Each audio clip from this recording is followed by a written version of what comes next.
Hey, in this week's episode of the Game Informer Show, we're diving into our Dragon Quest VII Reimagined cover story. You know, some of us don't have the 100 hours to put into an RPG anymore. As someone with the 7-month-old at home, I'm very grateful for not only the originals existing, but Reimagined. We also took a trip to New York City to play Metroid Prime 4 Beyond, and we're going to be sharing our hands-on impressions. Mouse Joy-Con arrangement, surprisingly better than I thought it would be. And lastly, we'll be getting into our reviews for Lumines Arise, Possessors, as well as our impressions of Hyrule Warriors.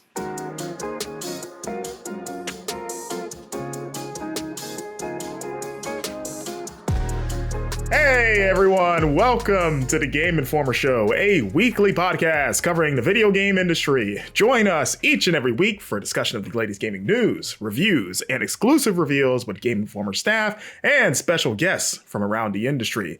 I am your freshly aged host, Marcus Stewart. I say that because I had a birthday this past weekend. I'm still accepting birthday gifts. If you want to shower those on me, feel free right now. I am joined by three, I don't know if it's you guys' birthdays. I'm going to name the next everyone else based on who I think is the birthday order after me. I'm going to say next up is Eric Van Allen. Your birthday's the next after me. It is not far from now, no. Although I'm worried that you're like trying to probe me for security questions right now. So if you start asking, I'm going to introduce you in order of mother's maiden names and last social security digits. Yeah, no, I'm a January birthday. So, okay, that's a good sign. I'm going to say after you is the person that seems strangely worried, and that is Kyle Hilliard. I'm a December boy. Sorry. Shut the podcast down. We've already blown it. I'm a Christmas baby. Just 23rd, just a couple days before Christmas. Oh wow. Basically, Jesus is what we call you. Yeah, that's right. Yeah. Thank you. And then I guess Wesley LeBlanc. I guess the order doesn't matter anymore. July. All right. Pretty close. Alrighty. You're close. Kind of. Not really, but you got me right. Thank you. I try. That's what I do here. I'm really good at guessing birthdays, as you can see. We've got a packed show, folks. We're going to be diving into our Dragon Quest VII Reimagined cover story. That's what Wesley LeBlanc is here to talk about. We've also got some Metroid Prime 4 Beyond impressions from Eric, who took a trip up to New York, correct? To play the game? The Big Apple. That's where they hide all the power-ups. That's where they go when Samus loses all of them is Manhattan. Yeah, they call it the big morph ball up there when she's around. And also we're going to be talking about Lumines Arise. We've got Possessors. We've got Hyrule Warriors. Like I said, it is a packed show, so we won't waste any time getting into it. But before we do, just some housekeeping, of course. If you would like to support Game Informer, the best way to do it is to get yourself a Game Informer magazine subscription. As we mentioned before, Dragon Quest VII Reimagined, our upcoming cover story. It's out now digitally, and this beautiful physical edition that we are holding up right now will be hitting mailboxes starting in December. If you would like to score yourself 10 issues a year of Game Informer, you can go to GameInformer.com/subscribe. The subscription includes digital and physical. You can also get yourself a digital-only subscription for a reduced price, and 5% of every subscription goes towards St. Jude's Children's Hospital, supporting them. Probably the thing I'm most proud of. Look at us. Kyle holding up the podcast ad in this issue that just has us in podcasting. It's like Inception. I know, almost. that's what I was trying to make happen. Yeah. Within you should have, if we didn't known that was going to be, that photo was going to be taken, I would have held up another issue that held a page open. Yes, yeah. We got to keep taking pictures in each issue and go deeper and deeper. Yes, until it just breaks the podcast like algorithm or something, which I'm sure every other podcast on Earth will be happy that we did that. They'll be grateful. But without further ado, Wesley LeBlanc, you traveled to Tokyo, Japan recently and got to visit Square Enix to go watch and I believe you got to play as well. Dragon Quest VII Reimagined. Yes. Yeah. The remake coming out February 5th. Tell us, how was that? What would you like to share with us? It was fun. All right. Okay. On to the next. It was awesome. Yeah, it's my first cover story in this new era of Game Informer, so it was really cool to see my name in a byline on our new beautiful glossy print. I also, and maybe I'm biased, this is one of my favorite covers we've done. I like it. It helps that Yes. Akira Toriyama's art is foundational to it, and he's kind of the GOAT for a reason. And our designers did a really good job with the entire magazine, and I really love all the Dragon Quest stuff that came out. So make sure you subscribe. But yeah, I went to Square Enix's new offices, which are now located in the heart of Shibuya. They used to be in Shinjuku, and now it's that office is still there. But we went to this fancy office that was kind of like getting into a spaceship. That's just the office tower that Square Enix happens to have an office in. It's not, they didn't make it look like a spaceship, but you know, Japan.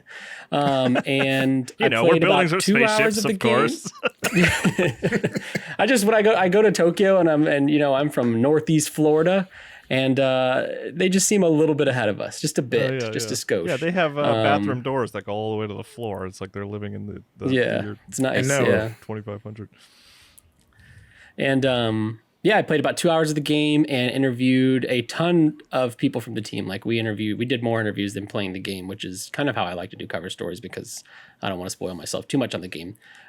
We actually recorded an NGT, a new gameplay today that you can go check out on YouTube. In that, myself, Alex, and Eric kind of jump into the nitty gritty details of this remake and what it means to streamline a classic, remaking this game a second time, because this is not Square Enix's first time remaking Dragon Quest VII, and some of the changes to combat. And I highly recommend you go watch that, because not only can you see or hear what we're saying, but you can also watch it in real time on the gameplay that we provide, which is really cool. But for here, I guess I'll talk about kind of the trip in general. So we spoke to Takeshi Ichikawa, who's the producer, Masato Yagi, the director, and oh my gosh, I'm blanking on her name. It is the lead scenario writer. Every time I write, I was just writing a story. 1 second. Her name is Sayaka Tagagi. Yes. When we were in the office, they all had different names they went by, like nicknames, and that's what we went by. So then writing the cover story, I had to I know their nicknames that they go by in the office. What were their nicknames? I'll give one. Ichikawa goes by Ichitaki. I don't know why. It's the same amount of syllables, and it was kind of just confusing. Does it have like a double entendre? Like, does it have a different meaning or something? I don't know. I asked him The what hammer? he prefers, and Yeah. he was like, whichever is fine. Very chill team there over at a Square Enix. So yes, but yes, I spoke to them three about reimagining this game and what it means to not only remake this game a second time, but also try to bring it to modern audiences, because the first one was on PlayStation. The remake was on Nintendo 3DS, which was a modern audience device, but it's a handheld. This is the first time you're going to be playing this on a big, I don't want to say big boy console, but big boy console, Sorry, Nintendo 3DS, I love you, but I like watching and playing games on my TV. And it just means taking a game that takes 100 hours to mainline and making it quicker, because maybe it's because of their ages. They're similar in age to me.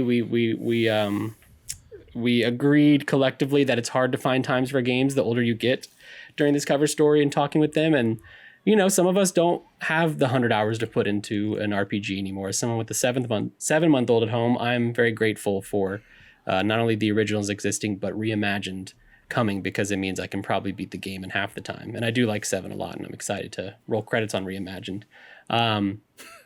But like I mentioned, go watch that NGT for some more in-depth details about the remake itself and to see some exclusive footage. I want to mention here, because I haven't really gotten to talk about it anywhere, alongside this cover story, we also, myself and Alex, got to interview Yuji Horii, the creator of Dragon Quest, for 90 minutes, which is something that kind of dawned on me after the interview, which is great, because I didn't want to be stressed during the interview. But he's like the creator of Dragon Quest. This is a 71-year-old man who still has his hands deeply, heavily involved in Dragon Quest. He's working on Dragon Quest 12 and writing the scenario for it. This is it's pretty high up for me. It's probably the most high up personnel interview as far as this. I don't know. I'd love to interview Miyamoto or something one day, but who knows?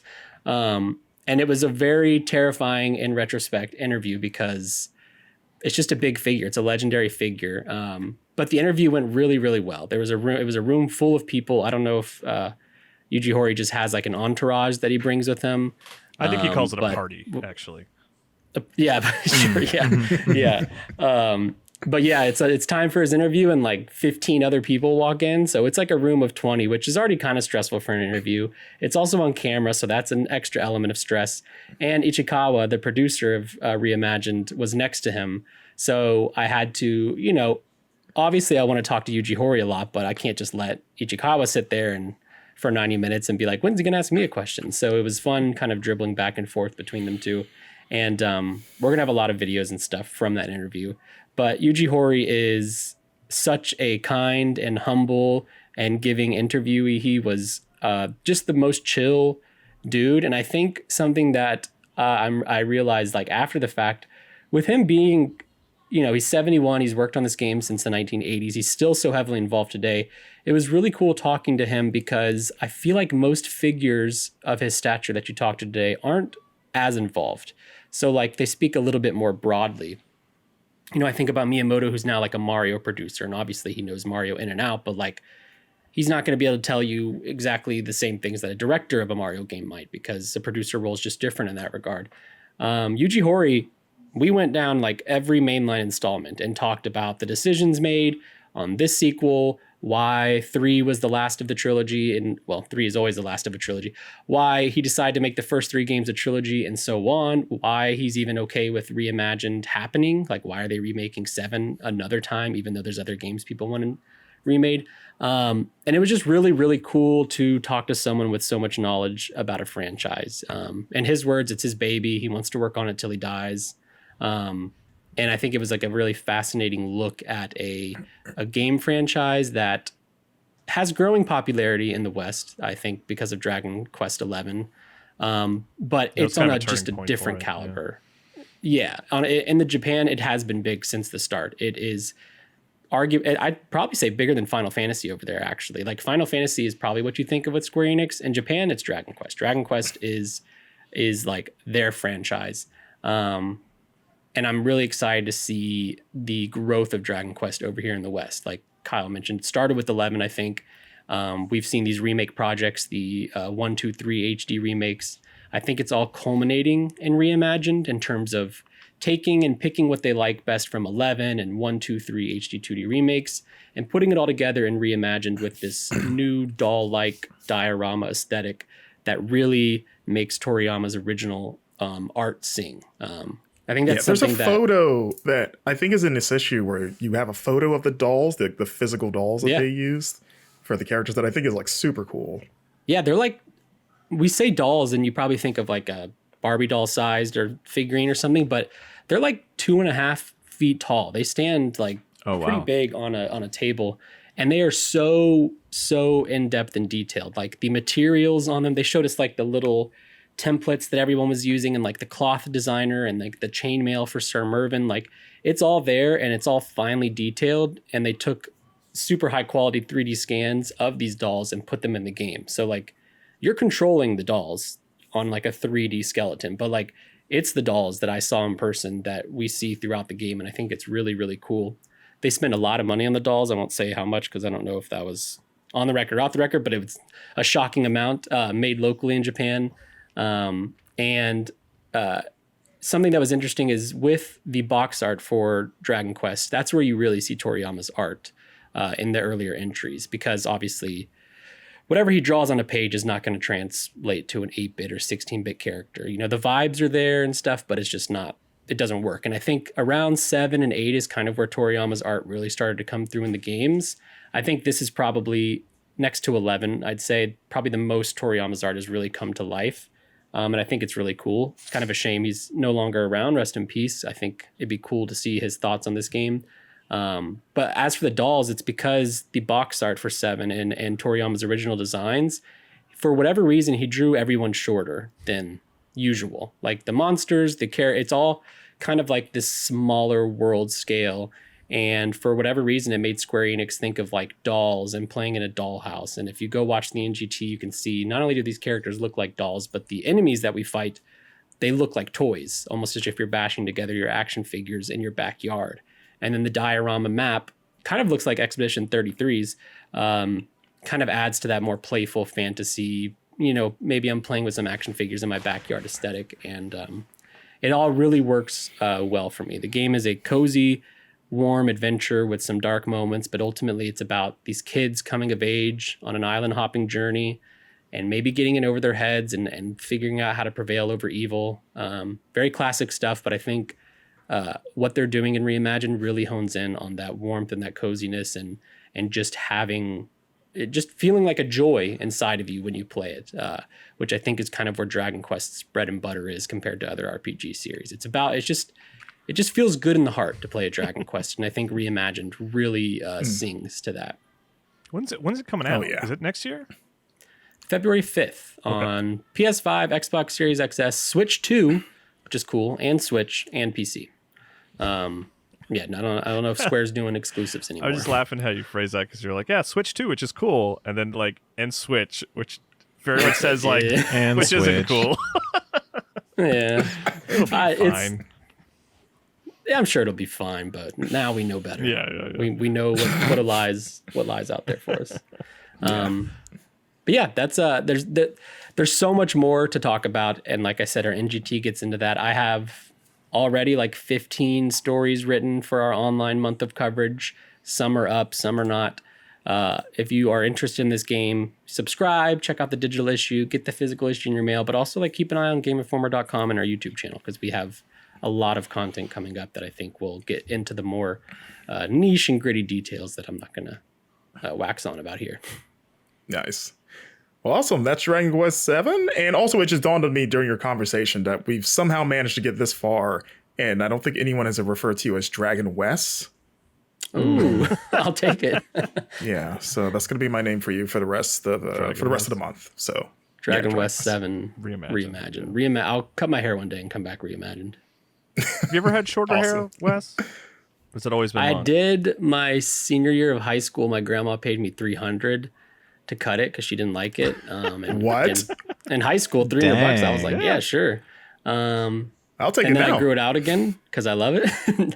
Well, now my price tag's a little higher. I like my hair a lot. So, before her passing a couple of years ago, she used to always be like, "How much would I have to pay you now?" And I'm like, $3,000, Grandma. The bills have arrived. I need more money than $300. Yeah, inflation. Yeah. Yeah. She didn't go for it. So the long hair resides. I go to her gravestone and ask if she can drop some bills every now and then, but nothing happens. Well, you got to like cut your hair over the gravestone and see what happens. That's what's gonna happen. Some ritual Yeah. that I don't know about, and I unleash a demon or something. Yeah, sounds good. You might get kicked out by security, but Yeah. well, awesome. Moving on to another long-running Japanese franchise, Metroid.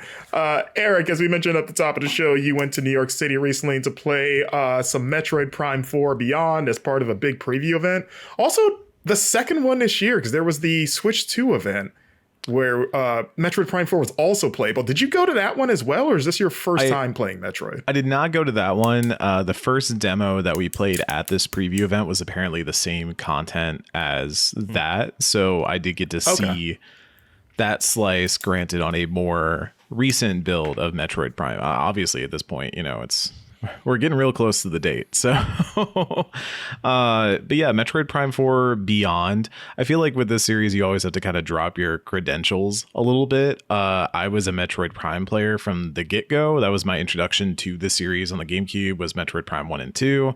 I eventually played Super Metroid. I love that game. That's a really, really good game. I don't know if y'all have heard about this little game called Super Metroid. That's a good one.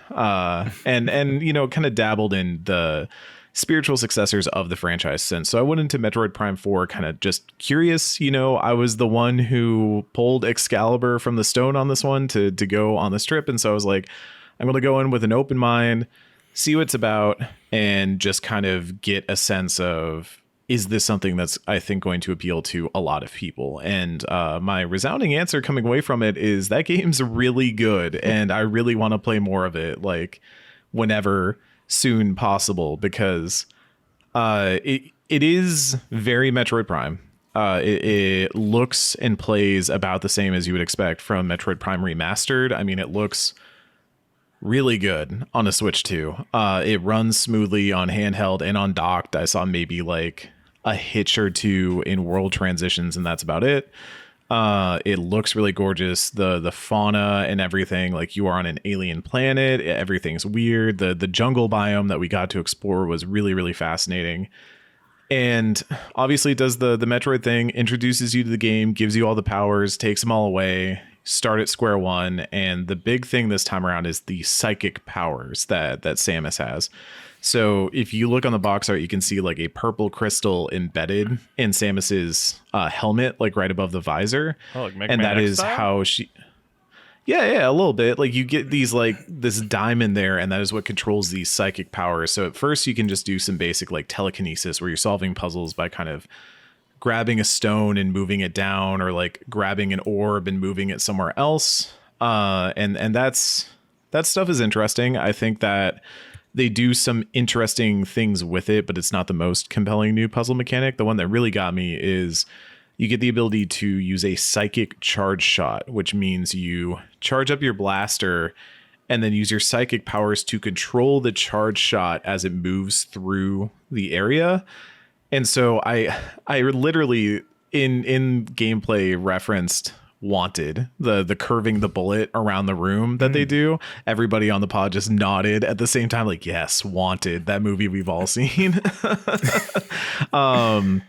But you always remember that moment where they curve the bullet, and you do a lot of that in this game where there's kind of, you're on one side of a door and you shoot a charge shot up and through this little pipe system and down and hit the switch on the other side to open it up. And there's some really cool puzzle solving elements there that I really, really liked. Already a lot of hints of backtracking and things like that, where I would run into a machine. It would be like, you need to use a spark of electricity here. And I was like, oh, well, I can't do that yet. So I guess I'm coming back later. But it was... Can you, quick, with the wanted thing, is it like slow down, or do you like go into the perspective of the shot? It is, like, you like zoom into the perspective and you kind of follow it like you're directing like a missile almost. Okay, it reminds cool. me of, I forget, maybe it was a Metal Gear Solid game where you can kind of direct the It's Nikita like- missile. You can in It's like And Heavenly kinda like Sword that. when you shoot arrows. I've never played Heavenly Sword, so I can't help you there. Okay. Kill streak in Call of Duty.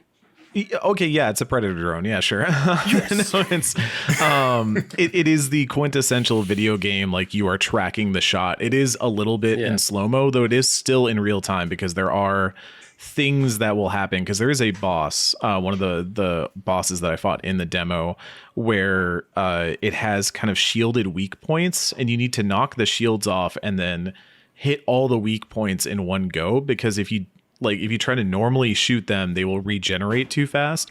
So you need to kind of launch your charge shot and then do the wanted thing of hitting all the weak points in a row, and then bam, you're good. You've opened the boss up to attacks. So but while it's doing that, it is still trying to throw attacks at you and things, and so there is an element of it is still kind of in like super hot time is what I would call it, where it's slow mode down, but it is still moving. And so you need to be aware of where Samus is standing when you launch it before you do your big charge shot attack. Are these like equipped abilities, or like It's bumper the way ability, you or? Yeah, the way you do it is you just charge up your shot, and then you kind of use, I'm trying to remember the button combo. You use basically your psychic vision. There's like an additional bumper press that you hit or something like that does then say like, okay, I want this to be a psychic charge shot instead of just a normal charge shot, and then you launch it. Didn't get the there were psychic bombs for the morph ball. Those were kind of interesting as well, because those were, you could, little boop them out as the morph ball, but then when you go back out into full Samus form, you could then pick them up with your psychic powers and kind of push them at things or put them in places. And I didn't get a lot of puzzles in the area I was in that used that, but it was kind of an interesting thing to say like, hey, you could probably do some interesting things with moving morph balls around the environment, like morph bombs around the environment.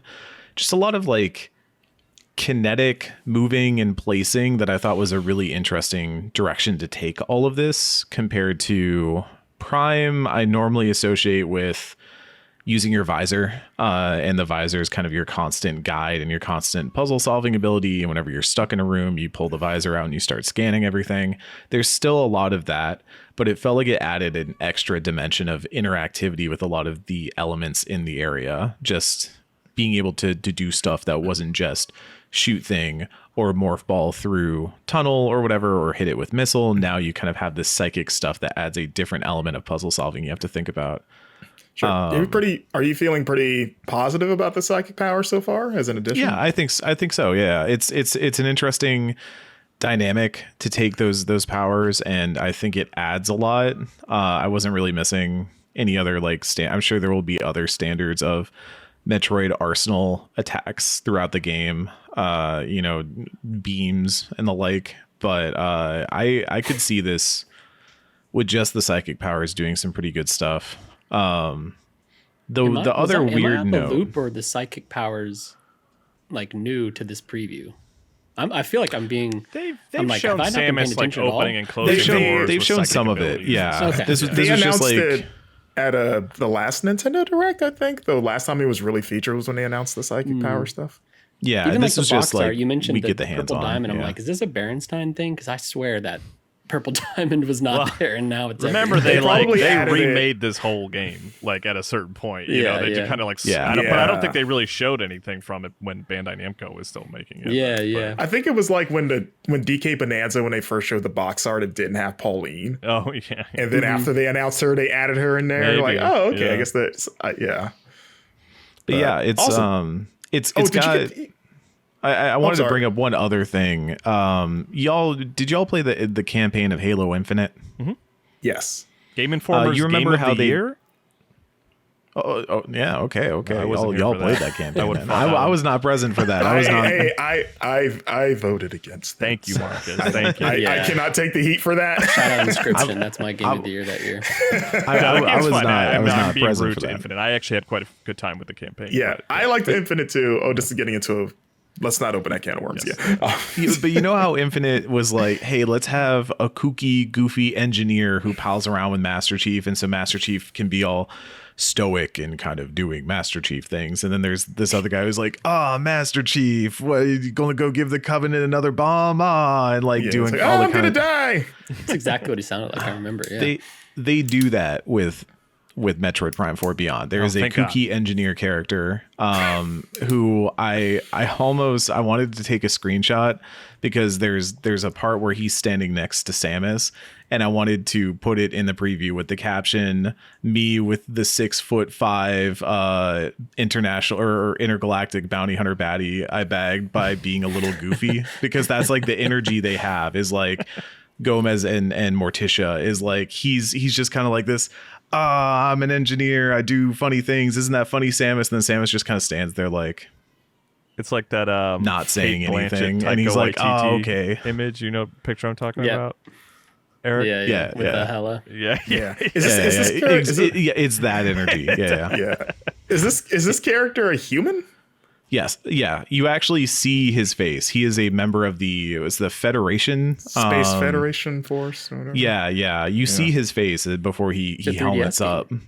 up. And it's not bad, but it was a strange choice because I was really, when you first enter this area, this like lush jungle biome, like the music is hitting. The music in this game is fantastic, by the way. It's really, really like, I love Metroid music already, and it's really good arrangements in this one. When I was working on the preview earlier, I was listening to some of the footage as I was kind of like working around on it. I was like, oh, the arrangements are so good.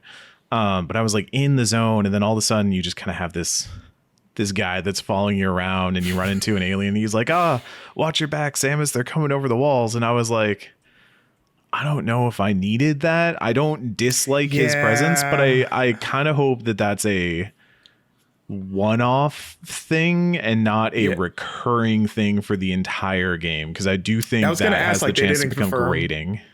They didn't confirm either way, like this is your buddy for the game, or no, there's once I found him, I did there are moments where I had to leave him to kind of go scouting ahead, and that definitely did create a separation, because sometimes he would comms you or something, but he was less talkative when I was not directly next to him. So that makes me think that maybe it's just something that they needed to have in this zone, in this area, to kind of like push the story forward in a way, because this is also, I don't know, maybe it's been a while since I played Metroid Prime and the remaster that came out, but it is a surprisingly talkative game. There's dialogue, there's cutscenes.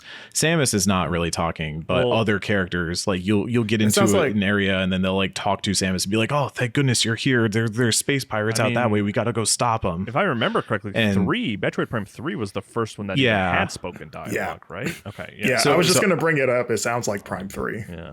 I never got around to Prime 3, but I was talking to some other people who had done the preview and they were making comparisons to Metroid Prime 3. So I would not be surprised if there's some influence from that side. I don't think. Yeah, Mark, no, do you remember it's she really talks good. in 3, Marcus? I actually don't think she does she? No, she doesn't.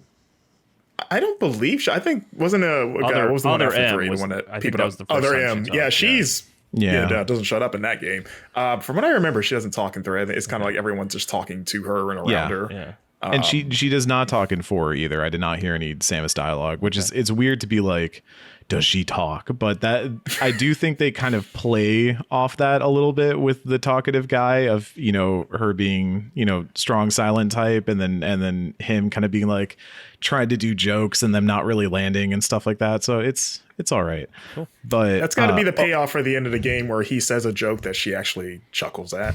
Yeah. You see her like kind of put her hand up like she's doing a little chuckle and he's like, yes. Yeah. Like you can see her eyes for a second in the visor. Just like, but they're like happy eyes.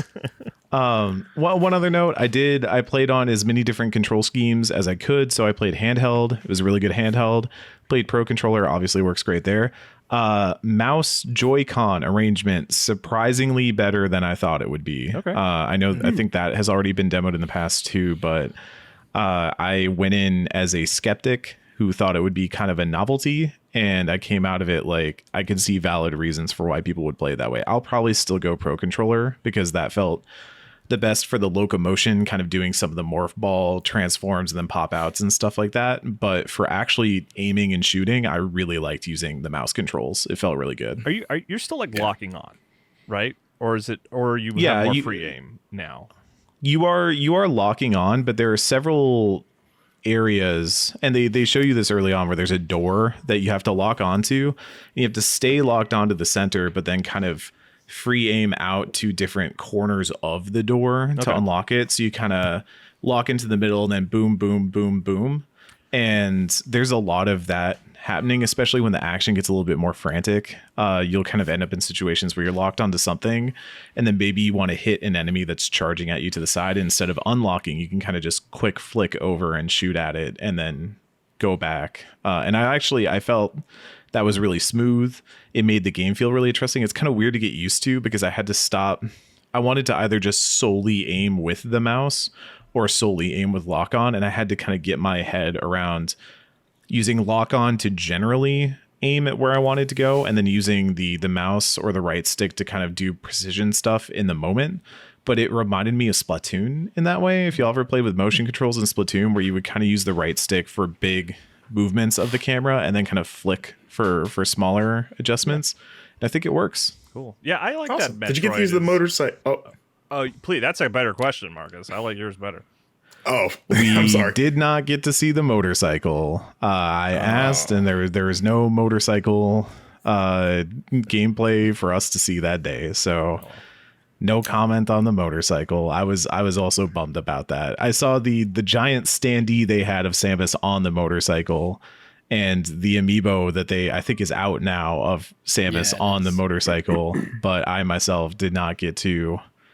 I didn't get to drive it in the game, and honestly, I didn't get to drive it in real life either. That would have been sick. Make the motorcycle real, Nintendo. What are you doing? Let me slot the Switch into the motorcycle. The motorcycle itself is an amiibo. Yeah. You dock it, and it actually runs games a little bit faster, but you have to be driving. That's actually really dangerous. Don't do that. Listen, they made a Yu-Gi-Oh season where they played the card games on motorcycles, so why not? Oh, I was thinking of Atlantis, the Lost Empire, when they're kind of like tapping into those giant fish. Oh, yeah. Kyle, what was your question going to be? It wasn't even a question. It was just that I like that it retains the sort of lock-on mechanics, because it's like I don't really want it to just be like a first-person shooter.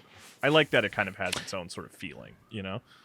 It does not feel like a first-person shooter. Cool. Even with the mouse controls, it still felt like a Metroid game, which was really good. I think the only This is a weird thing I have. I wish Nintendo would look into making a thing that you could slot your Joy-Con into that makes it feel more like a computer mouse, because ergonomically, I still don't love the way that holding that Joy-Con sideways feels.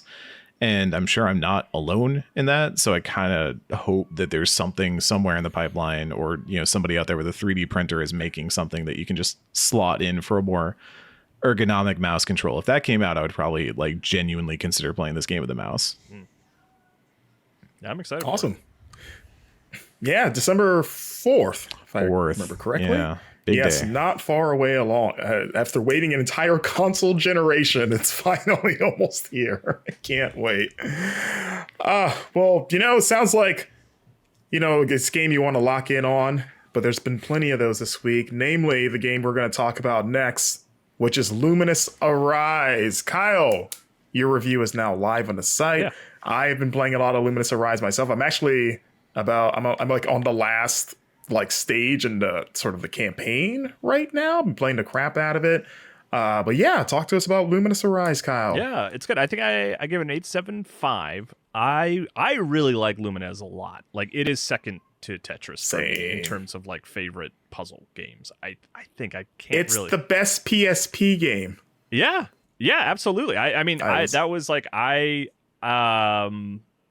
yeah, I mean, that defined the PSP. I was an early adopter. I got one like day one, and it was Lumines. Same. Like that's that. Yeah. Like I had a couple of friends that got PSPs as well, and it was all high score comparisons and stuff like that. And then when they re-released it on Switch a couple years ago, I fell right back into it and like played that a ton. Like that became my like stationary bike game, as I would just see how long I could go in Lumines, you know. And Lumines Arise is great. Like, it's, if you like Tetris Effect, like if you like that style of gameplay, like that's what this is, but with Lumines mechanics, which are fun. Like that basic idea like works really well, and all the different sort of visualizers, I guess you could call them, that they have are interesting and cool. There weren't any that like I was like annoyed by or didn't like, and even if there were ones that I was kind of like ready to move on, you do move on pretty quickly. Yeah, I mean it's really good. I broke out the PlayStation VR 2 and played a little bit there, and like Tetris Effect, it's like it's probably one of my favorite VR experiences, because it is so it's not really so much that you're like moving your head. You're not really moving your head around at all. It's just that playing in VR lets it like totally overtake everything. Like your peripheral vision is gone because you're just focused on Lumines, and like you just crank that music up and you just can really lose yourself to it. Like more than like comparable like action VR games where you're, you know, Resident Evil 4 or something like that. Like you kind of have to sort of argue with the VR mechanics a little bit, but here you just are like, no, this is just an excuse to like let it fully take over my senses. So like it's a great way to play. It's not like I wouldn't ever be like, no, you have to play it in VR. That's the only way to get Lumines. It's like that's not the case. It's just maybe the most interesting, coolest way to play it. But yeah, I mean, I really like it a lot. It's good. I had some like minor frustrations with some of like the online stuff. Like I don't really like the little avatars floating around, and like especially later stages, they're kind of like there on the peripheral, and I mostly just kind of found them distracting, especially because their art style kind of clashes with like the visualizers and stuff like that. Yeah, they're like weird little Miis with like cube heads. Yeah, like if you're waiting in the lobby to start an online game, it's like, okay, this is kind of fun to have all these characters. It's always nice to like that these are real people. That's nothing new. Like video games have been doing that since we started doing online games. But it was just like not like a I wasn't, because I think what they're going for is like this sense of community. We're all here. We're all playing Lumines Arise. Isn't this fun? And I'm kind of like, it's like, this is a place for me to completely lose myself and cut myself off from like humanity in a strange way. I just want to focus entirely on Lumines. I don't really care that other people are hanging out and also playing. But that's not even really a complaint so much as it's just like, just not something that really clicked with me. But yeah, so much of the primary game is very good. Lumines Arise is fantastic. Yeah, they do some really cool stuff. I mentioned too, I'm a huge Lumines fan, and I've appreciated, Kyle, in your coverage of this game, that you've gone out of your way to call out that like the Tetris effect style was done in Lumines first. Yeah. in terms of like the shifting backgrounds and like the way it plays with the soundtrack. And I think like my favorite parts and kind of like the coolest reward for Lumines outside of just succeeding was just reaching the different points in the levels where it transitions to like, oh, the blocks have changed, or here's like another new background element. Like there's some really cool stuff that happens in Lumines, just like the weird sort of like block designs, like without spoiling too many of them, but there's like whole little scenes sometimes in the blocks, like, oh, there's like a person in this block. Like, what is happening here? Okay, there's a person in this block. And then it grew to a bigger person when I added other blocks on top of it. What is going on here? And just like little videos, like they do some really cool effects with the blocks itself that I'm sure they couldn't have done in the original PSP game. So it's a cool like leverage of the hardware. But yeah, I've been playing it. It's been my like either my first like morning game of like helping me wake my brain up a bit before getting going, or like my evening game. Like I'll just sit down and do like an entire like I guess chapter, for lack of a better term, in the story campaign. And I'm excited to get to the end, or I'm at the end. It's been hard. Yeah, it's challenging because of how fast it moved. Yeah, I do wish, and I maybe you can. I haven't checked the options, but I do wish you could use the shoulder triggers to flip the blocks instead of the face buttons. Just because I think for me I'd be faster with the triggers.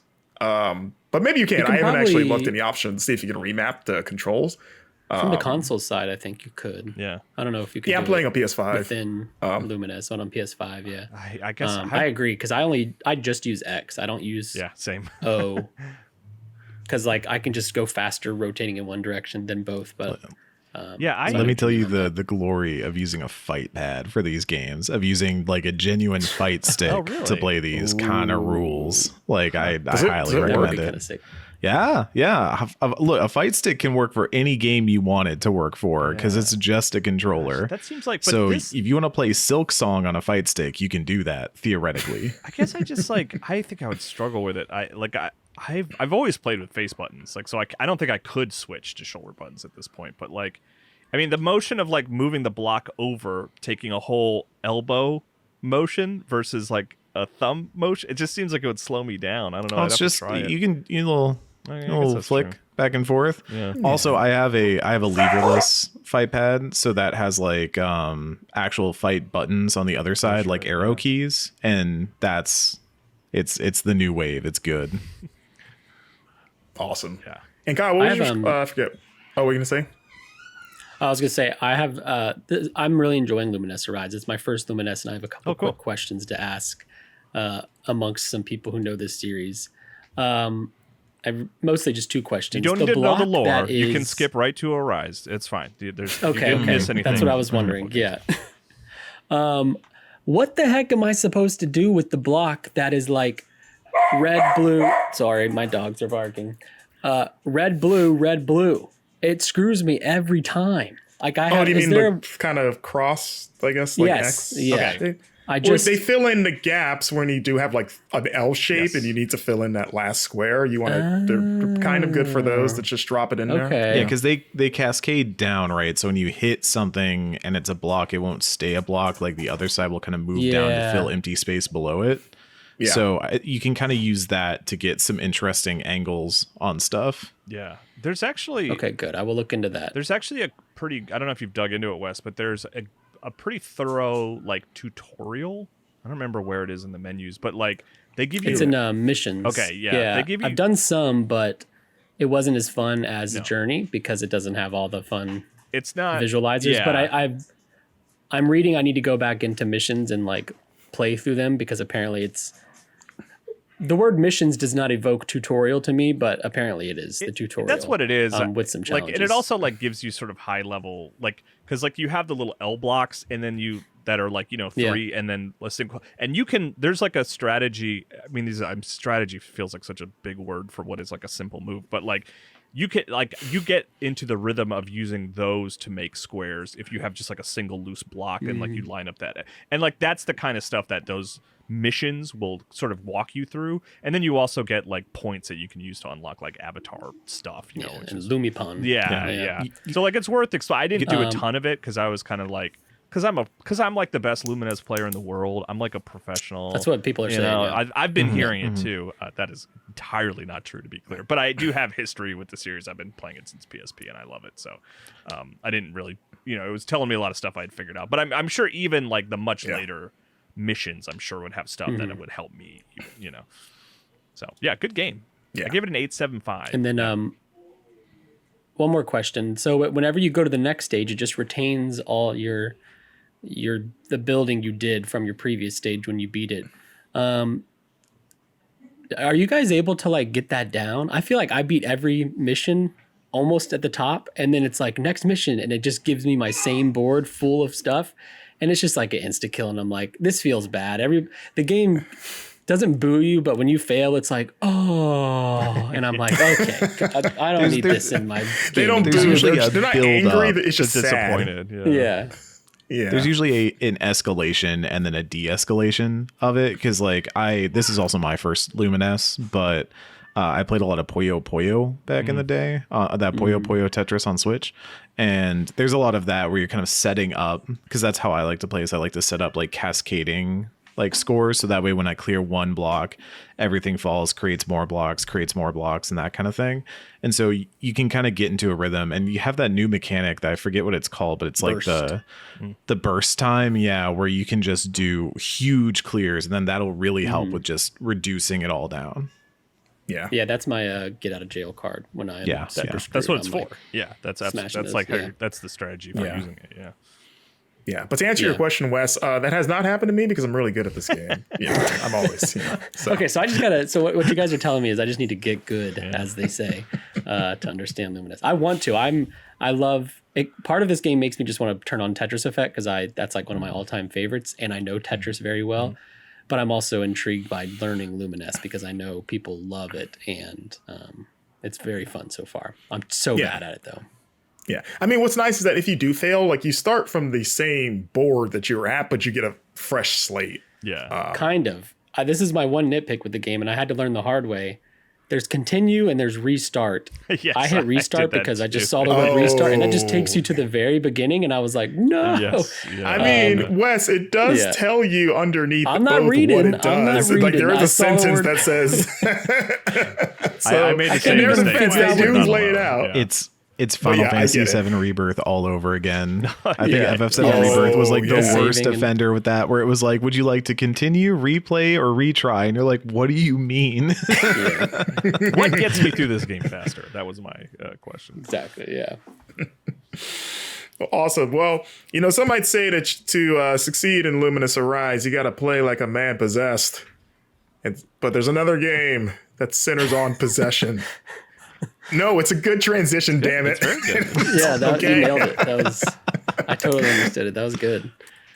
I have played and beaten Possessors with the S at the end in a parentheses, so I don't know if that changes the pronunciation of it at all. Changes the possessiveness, Yeah, I actually, now that I put in 20 hours in the game, and I actually still don't understand why that's like that. I don't think I've gotten the narrative context to explain. I think it's for means. SEO. Is it like an aesthetic thing, like the Evangelion remakes did the you cannot redo, so this is like you cannot possess? Like that's it's just an aesthetic thing. Yeah, maybe because it's like usually when you do that, like when you say like this could be singular or plural depending on the context, it's like, oh, there's one person possessed, the protagonist of this game, but there's also other people possessed. So we're just trying to denote both of them, I guess. I don't know. But this is Heart Machine's new game. Heart Machine, probably best known as the developer of Hyperlight Drifter, which is one of my favorite indie games of its time. They also did Solar Ash, which was a game I also reviewed for Game Informer that I really liked. And this is essentially this is their fourth game because they had they had Hyperlight Breakers, which was the early access kind of spiritual sequel to Hyperlight Drifter, like 3D multiplayer thing that they announced recently was going to be pretty much never coming out of early access. Like they kind of ceased development on it. That was fine, but had issues. Like I played it when it launched. It was like, but they announced this game like not too long after, and it was really surprising just to see them doing two games at once, though, given Recent things we heard about Heart Machine in terms of just like the rampant layoffs over there. Maybe that might not have been the greatest move, which sucks. Heart goes out to that studio, but Possessors is I like it a lot. It's interesting. So the premise of the game is that it's set in this sort of like this metropolis that is owned by this very bad corporation who have been experimenting with harnessing the energy of demons from another dimension. Like they capture two demons, one of which is who will wind up being your demonic partner. And in their meddling, they have accidentally caused a giant tear in the fabric of reality that has caused the demons of that world to just flood into the city and just run amok. So most of the populace has just been murdered, and then others have been possessed because the demons can only survive in this world if they take a physical vessel. There's actually a lot of really cool like world building in this game that I really like when they like the way they flesh out how the rules of being a demon and what you can and can't possess and for how long, and sort of the implications of possession is one of my favorite things about this game. I can't remember the last bit of like demon lore that I've like consumed that really dived into the minutia of what goes into possession in a really interesting way. I think you need to let Eric, Wes, and cut I your hair over your grandma's gravestone, and then that extends the possession or something like that. I was actually going to say allow Wes and Eric and I to recommend a little thing called Chainsaw Man to you if you want to think about demons. Devils.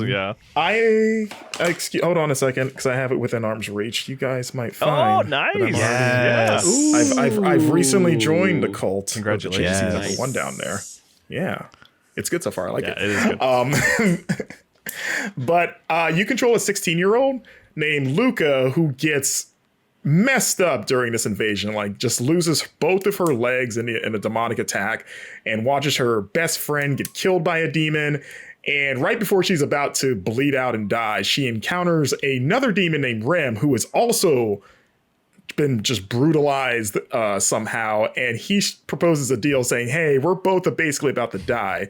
If you let me possess you, because I need to inhabit something to survive here, let me get inside of you, and I promise I won't like just hijack your body. I'll share my power with you, and we can work together to kind of both get out of here, because he wants to go back to his world and she wants to get out of the city to try to find her mother. So it's like, hey, this is a mutual thing. And also I'll replace your legs. I'll give you these cool, almost like kind of like peg legs looking things. And, you know, you're going to really, really get around town real quick in these things. So she reluctantly agrees. And honestly, one of the best things about this game, we'll get into the gameplay in a bit, but I was really into the story of this game. Like, I think Luca and Rem, the demon, have like really good chemistry. Like there's some really good banter, because it starts where they are just at each other's throats constantly. Like this is a very shaky alliance. Like Luca's a very like attitudinal girl, but is also like got a big heart. She's encountering these other kind of survivors and wanting to help them. And Rem is very kind of like absolutist in his beliefs, where he's like, well, no, why should we help them? Like, you know, screw these guys. They're like useless. Or, you know, he just has a very cynical viewpoint. But the story gets into why he's like that in a way that's you can understand and is justified. But I really like the dynamic that the two of them have and the way their relationship evolves throughout the game, especially as you get to learn their individual backstories, because it turns out that the sort of side effect of the possession is that they share each other's memories. So they both kind of become voyeurs for each other's past in ways that neither are happy with.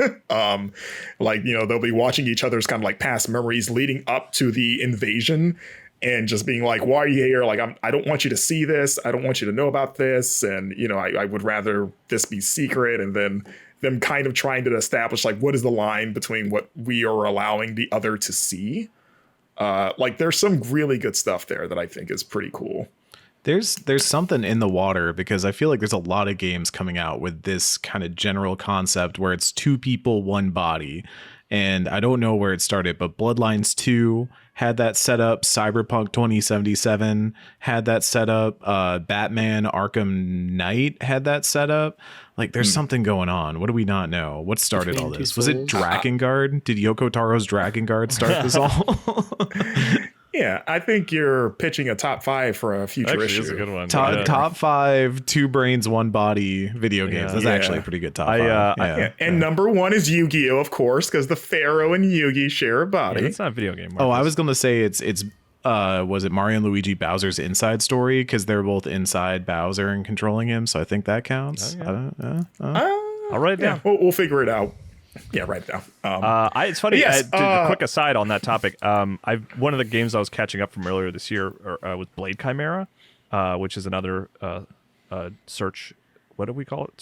Search action. Search action, aka Metroidvania, and it's also a demon like hanging out with a protagonist, and they strike a deal even though they don't get along.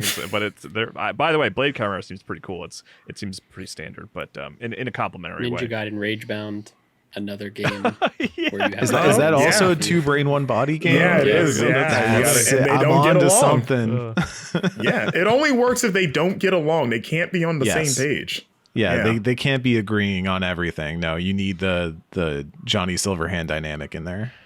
Exactly. Well, I'm glad to hear that you're liking it, Marcus, or like it rather, because you did finish it. Because I love Hyper Light Drifter so much, and I like Solar Ash a lot, and I didn't really like Hyper Light Breaker, which I think a lot of people were sort of on that boat, sadly. But even when they announced it, I was like, Heart Machine search action? Great. That sounds like a great fit, Yeah, and I will say, like, there are some problems with this game that I'll get into, and other reviewers have called out, probably, I think, a little bit more harshly than even I have. So, like you said, it's a Metroidvania. What I love about this game the most, outside of the storytelling stuff, is the combat. It's got a kind of like 2D take on sort of stylish action style combat. I've even heard people just kind of compare it to Smash Brothers combat. Yeah, I guess in the sense that you can like knock people into walls and off of things, and the way they kind of fly and bounce is like reminiscent of when you smash people in Smash Bros. But you can do like these long combo strings and like air juggle people, and you've got so you have a main weapon and you have sub weapons, and what's cool about the weapons is that they're all just random ordinary objects that are just demonically supercharged. So you're finding stuff like kitchen knives and like a computer mouse on like a cord and a bowling ball and sunglasses, and they all have just specific attacks tied to them. Like your main primary weapon is generally just a different type of melee attack. So like the kitchen knives are kind of this fast-paced weapon. You can fight a baseball bat that's a little slower, but maybe this is what the Smash comparison comes from, because you can do the kind of like Smash Bros like super bat, just because you'll knock people and send them flying, and it feels really good. You get a hockey stick that became my favorite weapon once I got it, where you just feel like Casey Jones just swinging this thing around, and it's kind of almost functionally acts like a bow staff. And then like you can have up to 3 of these sub weapons, which is like the more weird stuff of like, oh, if you could equip these sunglasses, it basically allows you to do a like retaliatory attack if you time it right, where like if someone hits you, you just hit it, and then you'll just like stop the attack and then do like a really quick strike. You can have a katana. The bowling ball, you just roll on the ground, it just like knocks over a bunch of characters and bounces off them. I liked using the first one you get is the one I stuck with throughout the entirety of the game, which was the computer mouse, because it's basically just a launcher. And that's what's, I would just use that just to initiate my air juggles.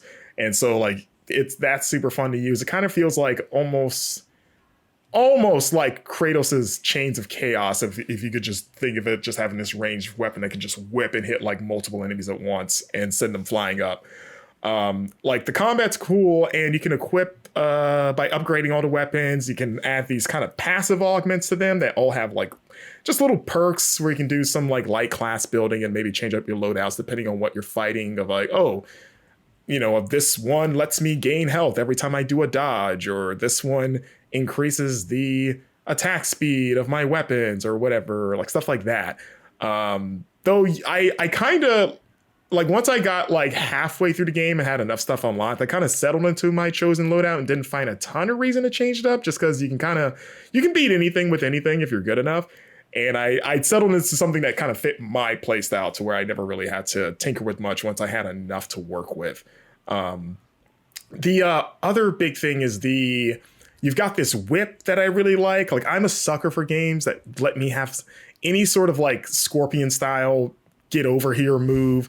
It's one of the reasons why I love Devil May Cry 4 and DMC Devil May Cry, just because you had like the Devil Bringer and those chains that could just bring enemies to you. The whip is good for that, on top of being a good traversal like mechanic, because you can swing on these different points and the swinging in the game feels really good. You've also got this parry that's great. It's just a little force field that pops up. It just works like every parry in a video game, just time at the last second. But it's really great for bouncing projectiles back, which this game is very, very big on. So it kind of pushes you to master it. Like, you'll get into rooms and you'll be surrounded by a bunch of ground enemies, but then there'll be like possessed security cameras that shoot fireballs at you, almost like mildly bullet hell style. Like, some of them will just unleash it in a spread. So a lot of the focus is like in the midst of like doing these stylus action combos. You're kind of watching to see who's going to shoot where, so that you can hit your parry in the middle of a combo and then send it back to either the person that attacked, or maybe just have it bounce around a room and hit everybody else. But I think the parry feels great, and the attacks feel smooth and have just like a really nice sense of impact to it. And on top of the cool character designs, it's just like fun to look at. Like, it's got a really slick art direction. I love the way the characters look. I love how the monsters all just are these really twisted, like, because all the monsters are just haunted objects. So it's got like a Little Shop of Horrors, or like a demonic Brave Little Toaster vibe to it, of like, oh, this is just an angry potted plant that's got like 3 eyeballs running at me. Or like, here's a book that's like flying and it's got these tentacles coming out of it. Like, it's just like, oh yeah, all the demons showed up and just possessed whatever they could and just rolled with it. So I just like, it's fun to just look at the enemies right before you cut them down.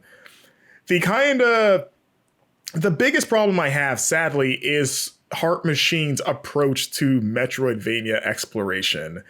And it's sad because I can see what they're going for. So the main objective, you have to find these 4 special demonic eyeballs that are scattered across the 4 corners of the map.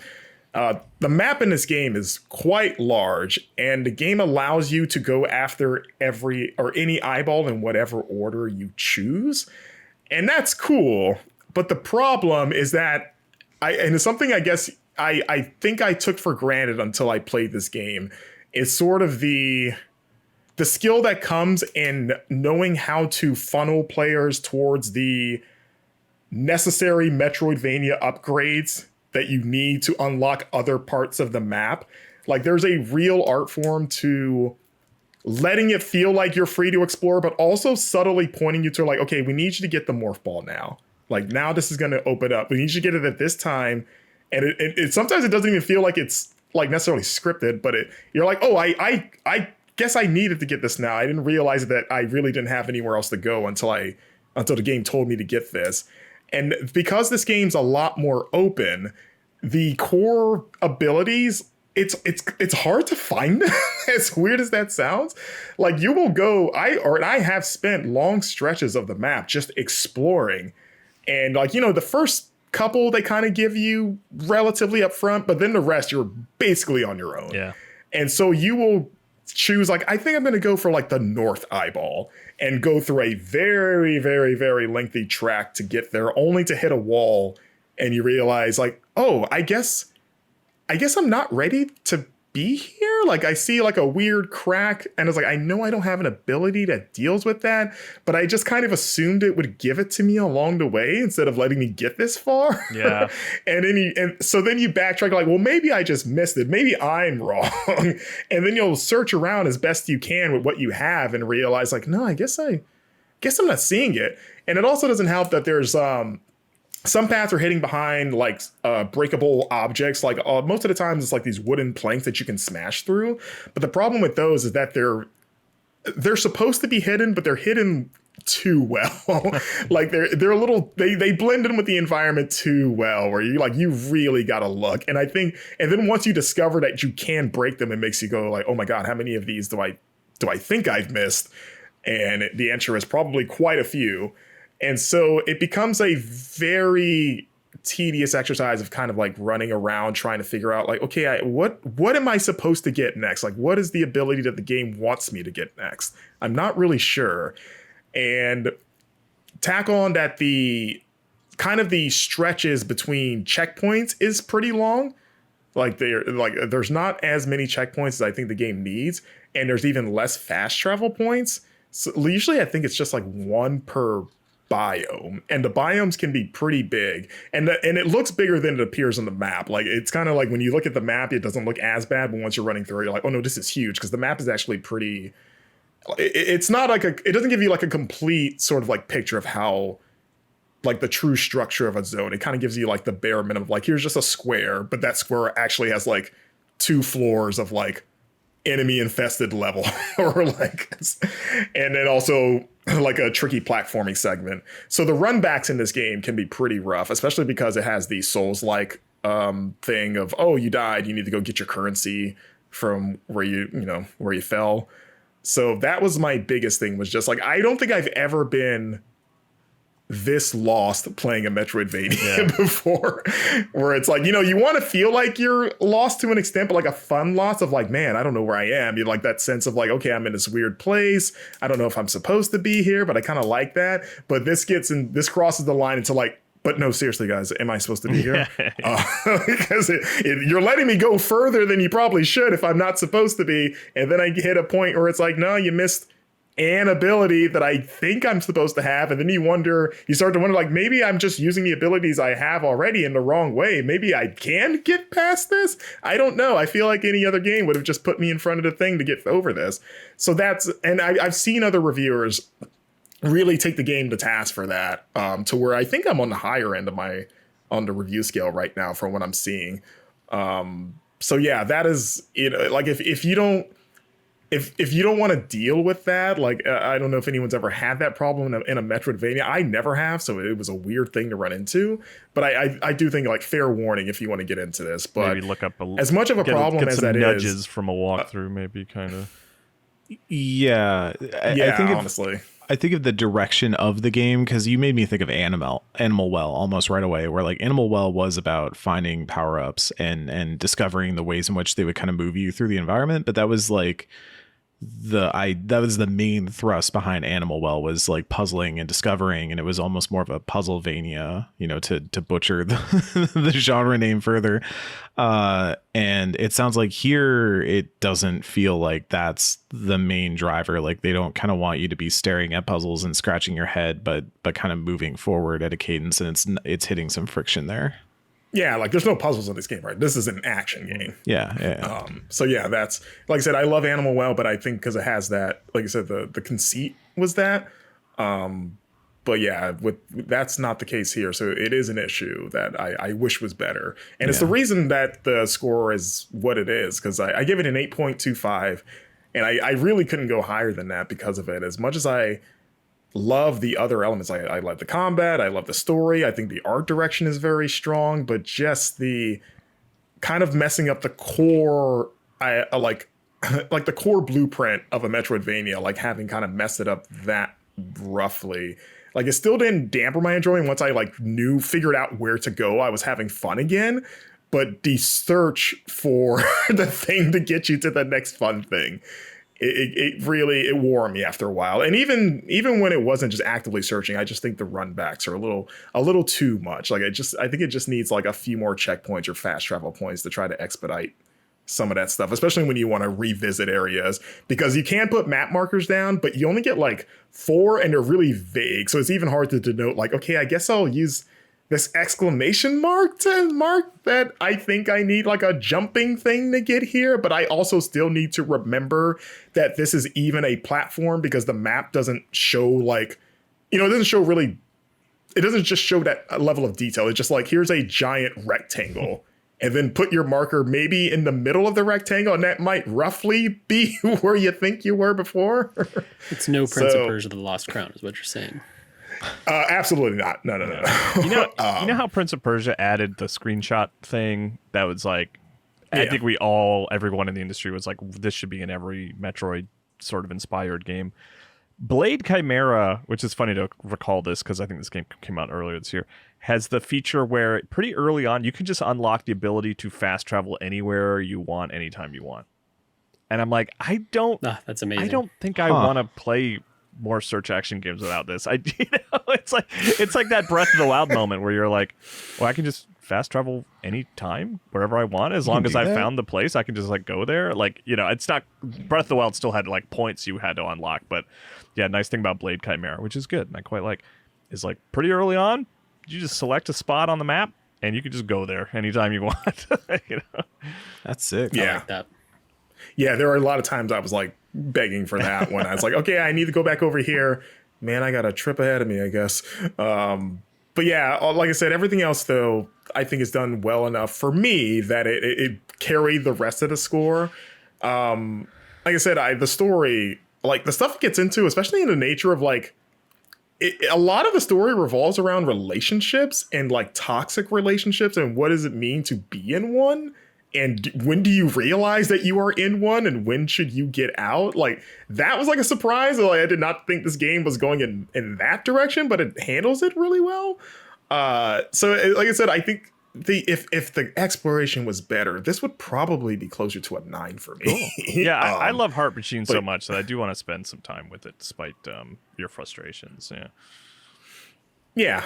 But yeah, like I said, overall, I think it's a fun game. And I think, especially if you're a Heart Machine fan or if you're in the mood for like a overall good Metroidvania, I think you should give Possessors a shot. And hopefully, I don't know if they're going to like patch or whatever. I know there's a big day one patch that addressed some things. I don't know if they're going to do anything beyond that in terms of addressing some of the criticisms that are coming out from the reviews. We'll see. But I think, like I said, as it is now, it is a good game, like kind of like point blank. Cool. But yeah, it's out as of now, November 11th. It's go check it out. So I think so. It's only on PS5 and PC though, just as a heads up. All right, Kyle. Last game on our list is Hyrule Warriors. I know this subtitle. There's only been 3 of these. Age of Imprisonment. There you go. Hey, yeah, Age of Calamity. Okay, Previous one, right? I think. Yeah. I know they both use Age of, and I was trying to like, was Calamity the second one, or is it this one? Yeah. Okay. Gotcha. Yeah, at the time of this recording, I think I'm near the end. I was joking earlier, though, that these games do have a tendency to sort of drag on well beyond what you think is supposed to be the end, and I suspect that might happen here. But yeah, it's good. I do like it. I Hyrule Warriors, the original. I think I didn't review the second one actually. The first one's super fun because it is just an excuse to bring in tons of Zelda characters from different Zelda timelines, and like, it's a good format for the musou sort of design because it's like, yeah, we're just gonna bring in Ocarina characters and Majora's Mask characters, like, it's fun. I like it. But then, yeah, Age of Calamity was like hugely disappointing for me, like narratively, because like the Zelda story is like, I know some people really don't care about it. I think like the joy of Zelda is like exploration and puzzle solving, but like I really enjoy sort of the narrative, the fiction of Zelda. I really sort of get invested in it, and Age of Calamity was just like such a disappointment by the end. Even if it was like, functionally pretty fun. I just was so bummed out by how that game concluded. And so far, Age of Imprisonment, it seems to be more sort of like being treated as like canonical Zelda stuff, which is like fun, and I enjoy that. Like, I haven't beaten it yet, but like, and maybe this is a spoiler, but so if you care about it, you can like, hit the 15-second forward button now. But like, Link does not show up in this game, as near as I can tell. There is a character that like plays like Link might play, but Link is not in this game unless something changes in the last couple hours, which I like. Like, I think that's a cool thing about this game. I like that they're not beholden to like, well, we got to have all the like important people, and like the majority of the characters in the game are completely original. Which is cool. Like, there's a couple characters that you'll recognize from Tears of the Kingdom. I don't want to dig too deep into why, because maybe you don't want Tears of the Kingdom spoilers. But I mean, it's kind of a prequel. And like it's so nice to have this game on Switch too, because it runs well. You know, like Hyrule Warriors on Wii U was fine, and then like, yeah, the Switch Hyrule Warriors was like, oh boy, we're hitting some frame rate issues here. But like this one has been smooth, and it's like it's a game that does benefit from like just being smooth because there's so much like insanity happening on screen all the time. It's basically like a look at this cool animation generator is kind of what these musou games kind of feel like to a certain point. Yeah. How many moblins are we seeing on screen here? I mean, hundreds, you know, like maybe up to like 400 or 500 at a time or something like that. And it runs well and it looks good. And it's just the thing that like that this game just works for me. It's like I'm almost embarrassed to admit is just like having the Tears of the Kingdom UI and sound effects and art direction, and it's like you can't explore like Hyrule, obviously, like maybe not obviously if you're not familiar how the game works, but like you can't. It's not an open world game. You're not exploring Hyrule, but like you're looking at the Hyrule map and you're like looking at icons, and it's like I kind of feel like I am playing a Tears of the Kingdom the sequel spin-off thing. You know, it's like just close enough that it reminds me, you know. It's like Pavlov's dog of just like, oh yeah, those are the Tears of the Kingdom sound effects. I'm back in the world of Tears of the Kingdom. This is wonderful, you know. But like overall, it's like if you know musou games, you kind of know what to expect. There's some new little wrinkles that I like, where it's like you are doing a little bit more on the battlefield than just sort of executing familiar combos. Like sometimes the big bosses that you come across will like jump in the air, and you have to make sure you pause time and use the right like attack to take them out in the air, or if they're getting ready to sprint at you, there's like a different attack you should use. And like, and you can use zonai items. Like a big strategy I've been using lately is like you can drop like a zonai fire hydrant, and then you can throw out a zonai like freezing device and create like a big giant like ice crystal thing that does a lot of damage. So it's like it's fun. It's fun in the way that it's like, you know, it's a musou game that they do get repetitive. You are doing the same thing over and over, which I know you can say about a lot of video games, but you really feel it in a musou game because it is just kind of like, all right, go here and beat that boss. Okay, now go here and beat that boss. Okay, now go here and beat that boss. And it does kind of get redundant, even if you're like switching characters and stuff like that. But there's enough here that's like kind of keeping you changing your strategies a little bit that I'm feeling less of the grind than I did in the last Hyrule Warriors. I think like I'm less annoyed by like doing side quests, and I actually do kind of like going and doing a bunch of extra little missions to get bonuses and stuff like that. Like overall, I'm liking it so far, but it could screw up the landing because the last game certainly did. Yeah. I was gonna ask, like, overall, it seems like you're hotter on this one than the last one. Yeah, I mean, it's kind of. I mean, to maybe simplify it unfairly, it's kind of the Switch 2 benefit of like it just runs better. It just looks better and runs better, and that's kind of crucial for a game like this, which is just like a chaotic action game, you know. So I do like this more, and I do like that it does seem to be treating the events of Tears of the Kingdom as like a canon story, which the first two didn't really do, which kind of annoyed me. The first one didn't annoy me. The second one annoyed me. Yeah, I'm in like a weird place with this game because I'm not nearly that far in, but obviously like I'm also like a musou sicko, and I think the mechanics it introduces are really smart. It carries over some stuff from the extremely excellent Dynasty Warriors Origins, which came out earlier this year, 2025. Go play it. It's really, really good. Yeah, it comes to Switch 2 next year. It does come to Switch 2. I hope it can capture the scale of that game, because I think that is like, if you ever want to see a musou game really just go for scale, oh my gosh, it's incredible. But I think it carries over. So some of the kind of response attacks that you have in this game do feel like they're carried over from the Origin system of having kind of responsive different attack types that can create stagger moments and break moments and things like that really make a lot of sense for what they've been doing for a while. And fire it against ties ice enemies, you know, simple things like that. But it's like, right, it's enough to like keep you thinking, which is good. I think the big thing for me so far is actually that the story seems like it kind of has to spin its tires by necessity because it has to fit into the framework. Yeah. And this is coming from somebody who also did not like that Age of Calamity kind of just threw a Hail Mary and was like, whatever, we're doing this now. And it has a very bizarre change up in what its goal is, what it felt like its stated goal was.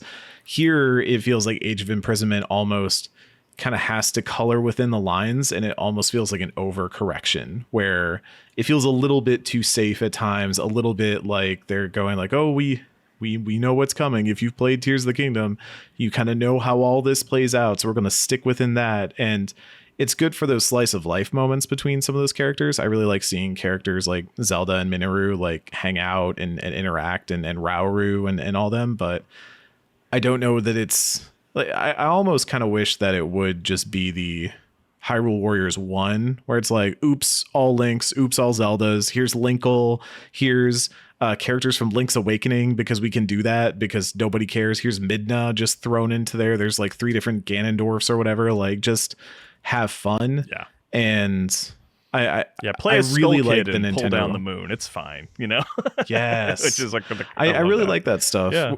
I do like when they do the story based ones every once in a while. I really like not Sparks of Hope. I always call it that. 3 Hopes. Oh, the Fire Emblem 3 Houses one. Yeah. I thought that one was really good. Yeah, but I like 3 Hopes too. Yeah. I hear what you're saying for sure, Eric. Like it is a little bit like they're not pushing outside of the story. But like I think it works for me in this case, right? Where it's like, if you're gonna make like a Tears of the Kingdom spinoff, like let's stay within the lines, because that fiction is important to me. But yeah, I would totally take like a Hyrule Warriors. Let's throw it. I would love that. Would be cool. Like as long as they're saying that up front, you know. My dream, Nintendo, if you're listening, Koei Tecmo, if you're listening, Mushroom Kingdom Warriors, make it happen. It would work. It'd be so good. Yeah. Like I can picture it in my head right now. Come on, you don't want to be Mario running out into the field shooting fireballs everywhere, and there's like Koopa Troopas getting tossed up and juggled in the air and stuff. It'd be fantastic. Cool. I don't think my ears are ready for the satisfaction. Like, it already sounds satisfying to stomp on one Koopa, but to hear hundreds of the Koopa sounds happening all at once. Imagine having an army of toads behind you. Imagine what that would sound like. Oh, it's all just screaming it's just as the they're return of the running king. Yeah. It's Aragorn charging into battle with his toads. Yeah, for riders, for ruin. As Mario would say. Yes. Yeah. No, I think Hyrule Warriors, the new one, Age of Imprisonment, does do some really fun stuff. Like you were saying, the Zonai tie-ins are great. I love that one of Zelda's moves is literally her like doing the freeze time and swinging the baton around really fast to do a ton of damage, like people were doing in Tears of the Kingdom videos almost immediately after that game came out. There's like some funny winking and nodding in that way. They do a lot with the source material and the themes and the aesthetics of Tears of the Kingdom that I think really work and are kind of pushing. And yeah, this being on Switch 2, it runs so much better. Yeah. Like that's already a massive boon for this game. Yeah, like Minoru is basically that's Rauru's sister, right? Minoru, right? Yes. Yeah. They basically play as like a Tears of the Kingdom speedrunner. Is kind of like almost what it feels like to play, because like they're just whipping out like Zonai devices, and all you're doing is like tapping Y like 6 times, and they're just like I built a tank and a gun, like all this stuff, you know. But you do it a lot. You're doing that like hundreds of times over the course of a fight. But I appreciate musou games in general, and here that like it's when it comes to the combat, they're just like, yeah, we're gonna go huge. Like this, let's just be it's these animations are gonna be crazy. We want to reward you for like building up and like finally pressing A, and they're always like pretty intense and cool. And then you can like do like cooperative attacks and stuff like that. The sync attacks are great. Yeah, it's one of those kind of genre games where it's like, look, if you've played a musou in the past of any kind, spin-off or Dynasty Warriors or whatever, and you're like, this is too redundant for me. This is not going to like change your mind. I don't think this isn't going to convince you that it's like, maybe you should take another look at the genre. But it is I think a good one of those, and the chance to just hang out in the world of Tears of the Kingdom is really wonderful, especially for someone like me who just adores, you know, both Breath of the Wild and Tears of the Kingdom. An excuse to be back in that world. I'm gonna take it, you know. Nice. Yeah, good one of those, 100%. Yeah. I was gonna say, as a random aside, Kyle, are you excited for that Animal Crossing update next year with all the Zelda stuff? You get to have Minoru in your town and stuff. No, I don't I don't like Animal Crossing.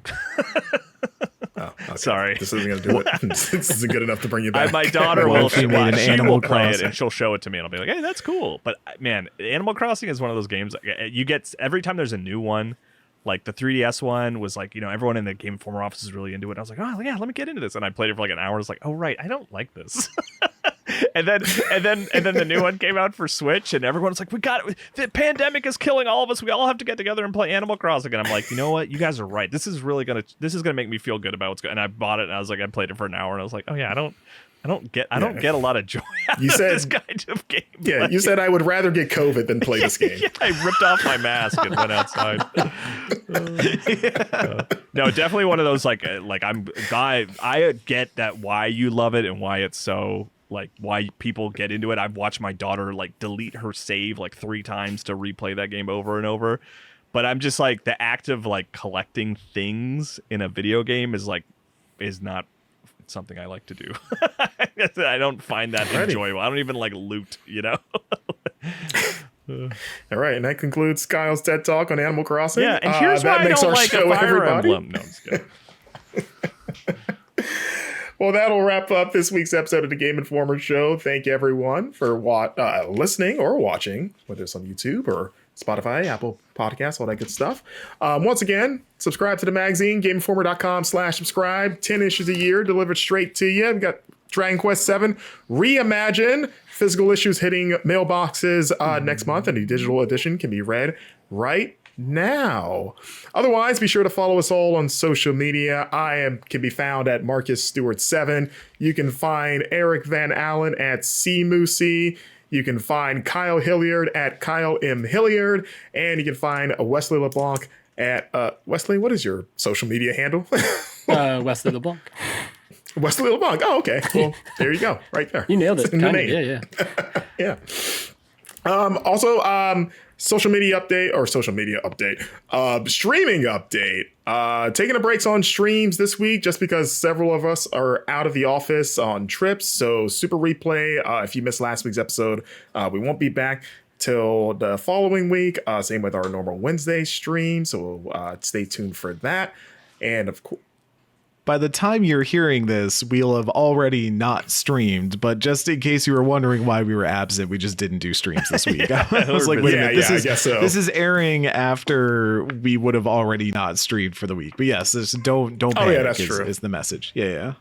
We're still alive. I know that's what you were wondering. My grandma's not. As we mentioned in the show. Until you cut your hair, then that'll do. That's my new bit, is just reminding viewers about my grandma dying. A terrible bit. 3 years ago. Her memory lives on. Yeah, it does on the Game Informer Show.